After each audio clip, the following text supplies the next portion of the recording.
குடி எனும் ஊரில் குறிஞ்சி மலர் அப்படின்ற பிடெக் பட்டதாரி பெண். அந்த பெண் வந்து சென்னையில ஐடி கம்பெனில வேலை பார்க்குறாங்க. திடீர்னு அந்த பொண்ணுக்கு ஒரு மனமாற்றம். படிச்ச படிப்புக்கு வேலை செய்யறதை விட பிடிச்ச வேலையை செய்யறது எவ்வளோவே மேல் அப்படின்ட்டு வேலையை விட்டுட்டு வீட்டுக்கு வந்துடுறாங்க. வீட்டுக்கு வந்த அவங்க கிட்ட அவங்க குடும்பமும் உறவினர்களும் கேட்குறாங்க, ஏமா வேலை கிடைக்கிறதே குதிரை கொம்பாரிக்கே, இப்படி வேலையை விட்டுட்டு வந்து நிற்கிறியே, அடுத்து என்ன பண்ண போறேன்னு. அப்ப அந்த பொண்ணு சொல்லிச்சான், நான் விவசாயம் பண்ண போறேன்னு சொல்லிச்சான். இதை கேட்டவங்க எல்லாம் சிரிக்கிறாங்க, கிண்டல் பண்றாங்க, ஏளனம் பண்றாங்க. ஆனா எதுக்கும் அந்த பொண்ணு சரி சாய்க்கல. அதாவது உலகத்திலேயே உயர்ந்த வேலை எந்த வேலைன்னு கேட்டாங்கன்னா விவசாய வேலை. கடவுளும் இறைவனும் விவசாயம் ஒண்ணு. கடவுள் என்ன செய்யறாரு? உயிர்களை படைக்கிறாரு. விவசாயம் உயிர்கள் வாழ்வதற்காக உணவை படைக்கிறாங்க. விளைநிலங்களை குத்தகைக்கு எடுக்கிறா, விவசாயம் பண்றா, அதுல வெற்றியும் பெறா. ஜெயிச்சுட்டு நிக்கிற அவகிட்ட போய் கேக்குறாங்க, உனக்கு எப்படி இந்த எண்ணம் வந்துச்சுன்னு. அதுக்கு அவ சொன்னது என்ன தெரியுமா?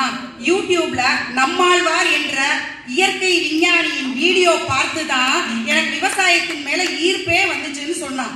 அதனாலதான் அவருடைய இயற்கை பற்றிய அறிவும் விவசாயத்தை பற்றிய தெளிவும் தான் எனக்கு இன்னைக்கு இவ்வளவு பெரிய ஆர்வத்தை கொடுத்துச்சுன்னு சொன்னான்.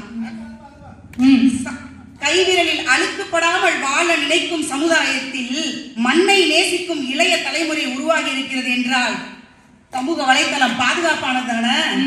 அப்புறம் என்னங்க நீங்க தேவையில்லாம பேசிக்கிட்டு இருக்கீங்க? சரி பாத்துக்கலாம், பட்டிமன்றம் முடிஞ்சு பாத்துக்கலாம். ஆனால் முந்தைய சமூகம் பெண்களை என்ன சொல்லி வச்சு தெரியுமா? நீ ஆணி வேர், நீ முதுகெலும்பு. யார? பெண்களை. நீ ஆணி வேறு, நீ முதுகெலும்புன்னு சொல்லுச்சு. ஏன்னா இது ரெண்டுமே மறைவுல தான் இருக்கும். இந்த சூழ்ச்சிக்கெல்லாம் பெண்கள் விடை கண்டு எழுந்தது எங்க தெரியுமா? சமூக வலைத்தளத்துல தானே. ஒரு சமுதாயம் நேற்று எப்படி இருந்துச்சு என்பதை நூலகம் சொல்லும். ஒரு சமுதாயம் நாளை எப்படி இருக்கும் என்பதை ஆய்வகம் சொல்லும். ஒரு சமுதாயம் இன்று எப்படி இருக்கிறது என்பதை சமூக வலைத்தள பயன்பாட்டால் வளர்ச்சி கண்டிருக்கும். எங்களை பாருங்க, அங்க பார்க்காதீங்க. சரி, கண்ணை மூடிக்கொள்றதா பாதுகாப்பு? இல்லங்க, விழிப்புணர்வோடு இருக்கிறது தான் பாதுகாப்பு. வீட்டுக்கு பூட்டு தான் பாதுகாப்பு. ஆனா சாவியை யார்கிட்ட கொடுக்கணுங்கிறதுல முக்கியத்துவம் இருக்குல்ல. அப்படித்தான் வலைத்தளமும் நம் தகவல்களை நாம் யாருடன் பகிர்கிறோம் என்பதில் தான் முக்கியமான விஷயமே இருக்கு. முன்னெல்லாம் ஒரு செய்தி ஊர் முழுக்க பரவணும்னா குறைஞ்சபட்சம் ஒரு வாரம் ஆகும். ஆனா இப்போ அப்படி இல்லை. சமீபத்துல நான் ஒரு செய்தி பார்த்தேன். ஒரு பகுதியை சேர்ந்த ஒரு பெண் ஒருத்தரை காணல. அந்த பெண்ணை பத்தின தகவல் வாட்ஸ்அப் குரூப்ல பகிரப்படுது. அடுத்த 24 மணி நேரத்துல அந்த பெண் வலைத்தளவாசிகளால் மீட்கப்பெற்று உரியவர்களிடம் ஒப்படைக்கப்படுகிறார். இது பெண்களுக்கான பாதுகாப்பை உறுதி செய்யுதா இல்லையா?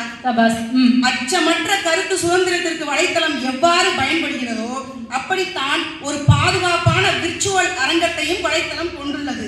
பிடிக்காத விரும்பாத தகவலா, தவறான செய்தியா, போலியான பக்கமா, ரிப்போர்ட் அண்ட் பிளாக் அப்படிங்கிற சாட்டை உங்க கையில தான் இருக்கு. ஏன் அதை மறக்கிறீங்க?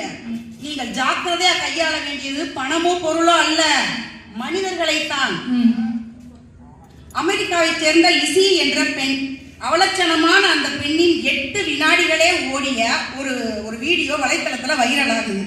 அந்த வீடியோவை பார்த்த எல்லாரும் எழுதுறாங்க, இப்படி ஒரு பொண்ணு வாழவே கூடாது, அதுக்கு தகுதியே இல்லை, அதை கொன்னுடுங்க, அதை செத்துறட்டும் அப்படின்னு.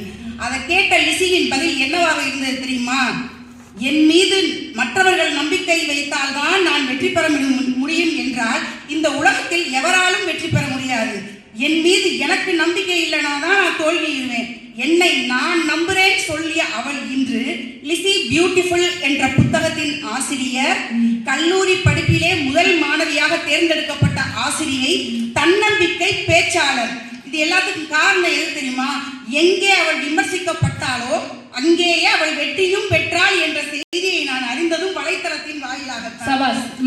வலைத்தள பயன்பாட்டில் உங்கள் விரல்கள் எதை முன்மொழிகின்றனவோ அதைத்தான் வலைத்தளம் வழிமொழிகின்றன என்பதை மறக்காதீங்க. வலைத்தளம் நமக்கு எதிரியே இல்லைங்க. அதை மிக சரியா பயன்படுத்தினா அது நமக்கு நல்ல நண்பன். 2016ஆம் ஆண்டு ஒலிம்பிக் போட்டிக்கான பயிற்சியின் போது PV சிந்துவின் பயிற்சியாளர் என்ன பண்றாருன்னா, அவருடைய கவனச்சிதறலை தடுக்கிறதுக்காண்டி அவரோட மொபைல் போனை சில மாதங்களுக்கு வாங்கி வச்சாரு. இந்த அதிரடி கட்டுப்பாடு மற்றும் தீவிர பயிற்சியின் காரணமாக PV சிந்துவோடைய அந்த ஆண்டு போட்டியில அவங்க வெள்ளி பதக்கத்தை தான் வெல்ல முடிச்சிச்சு, ஜெயிச்சாங்க. ஒருவேளை வலைத்தளம் அவங்க கையில இருந்திருந்து எதிரணி வீராங்கனையின் ஆட்ட முறை, பலம், பலவீனத்தை பத்தி தெரிஞ்சிருந்தாங்கன்னா பெண் இருக்க முடியும்? ஆஹா, ஒரு அரிய கண்டுபிடிப்புமா. பிவி சிந்துக்கு தெரியாம போச்சே. என்ன சமூக வலைதளம் இருந்தா பிவி சிந்து வந்து ஒலிம்பிக்ல தங்கப்பதக்கம் வாங்கியிருப்பாங்க சொல்ல வரீங்க? இல்ல நடுவர் அவர்களே, இந்த செய்தி வலைத்தளத்துல பகிரப்பட்டுச்சு, செய்தி பேப்பர்லயே வந்துச்சு, நான் படிச்சேங்க. மானுட வாழ்வின் வளர்ச்சியானது நெருப்பை கண்டுபிடித்த போது சுவை மாறியது, சக்கரத்தை கண்டுபிடித்த போது வாழ்க்கை நகர ஆரம்பித்தது, மின்சாரத்தை கண்டுபிடித்த போது அவன் வாழ்வில் பெரும் பங்காற்றியது, கணினியை கண்டுபிடித்த போதே உலகம் அவன் கையில் வந்தது. இதை மறுக்க முடியுமா? ஒவ்வொரு முறை கண்ணாடியை பார்க்கும் போதும் அழுக்காத்தான் தெரியுது அப்படின்னு சொல்ற மிர்சா காலிபோடி என்பாரின் கவிதை கூறுவது என்னவென்றால், முகத்தை அழுக்கா வச்சுக்கிட்டு எத்தனை தடவை கண்ணாடி பார்த்தாலும் தெளிவான பிம்பம் காட்டாது. வாழ்க்கையா இருந்தாலும் சரிங்க, வலைத்தளமா இருந்தாலும் சரிங்க, நீங்க எதை தேடுறீங்களோ அதைத்தான் பெறுவீங்க. நடுவர் அவர்களே, இங்க இருக்கிற நம்ம எல்லாரும் பெண்கள் தான், இருந்தாலும் நான் சொல்லித்தான் ஆகணும். ஏன்னா உண்மையை சொல்றவங்க தெய்வத்துக்கு சமம்னு சொல்லுவாங்க. எங்கன்னா தெருவுல 4 பொண்ணுங்க பேசிக்கிட்டு இருந்தா, அந்த 4 பேர் வேற யாரும் இல்ல, இதுதான் சரி பேசிக்கிட்டு இருந்தா என்ன ஐநா சபையில எடுத்த முக்கிய முடிவை பத்தியா பேச போறாங்க? 4 சேர்ந்து 5வது ஒருத்தனை பத்தி பேசும். இந்த 4ல 1 வீட்டுக்காரர் கூப்பிடுறாருன்னு எந்திரிச்சு போனா மத்த 3 சேர்ந்து அந்த 4வது எந்திரிச்சு போனதை பத்தி பேசும். இந்த 3க்கு எந்திரிச்சு போறதுக்கே பயமா இருக்கும். ஐயோ, அடுத்து நம்ம எந்திரிச்சு போனா நம்ம கதையில ஓடும். ஒண்ணு இல்ல, அதாம ஆபீசரு நீ பட்டிமன்றம் போட்டது எனக்கு Facebookல வரும். Facebookல எல்லாரும் காலையரம் மக்கள், அவங்க ஃப்ரெண்ட்ஸ் எல்லாரும் வந்து பாராட்டுவாங்க, அருமையா இருந்துச்சு, நல்லா இருந்துச்சு, வாழ்த்துக்கள். அவங்க ஆபீஸ்ல தெரியுமா புரணி பேசுவாங்க, இந்த அம்மாவா பட்டிமன்றம் பேச போச்சா, இந்த அம்மாட்ட யாரு பேசுறது? உங்களை பத்தியே புறணிய பேசிக்கிட்டு இருக்கிறதுக்கு பதிலா இந்த வேலைக்கெல்லாம் எங்களுக்கு வாய்ப்பு இல்ல. சந்தோஷமா துக்கமா பேசாம வலைத்தளத்தை பார்த்தோமா, பிரச்சனை இல்லாம வாழ்க்கையை இன்பமா நாங்க கொண்டாடிக்கிட்டு இருக்கோம். நடுவர் அவர்களே, அலைவரும் என்பதற்காக கடலில் குளிக்காமல் இருக்க முடியுமா? வலிக்கும் என்பதற்காக பிள்ளை பெறாமல் இருக்க முடியுமா? கத்தியையும் அரிவாள் மனையையும் நெருப்பையும் லாபகமாக பயன்படுத்தி அறுசுவை சமைக்க தெரிந்த பெண்களுக்கு சமூக வலைத்தளங்களில்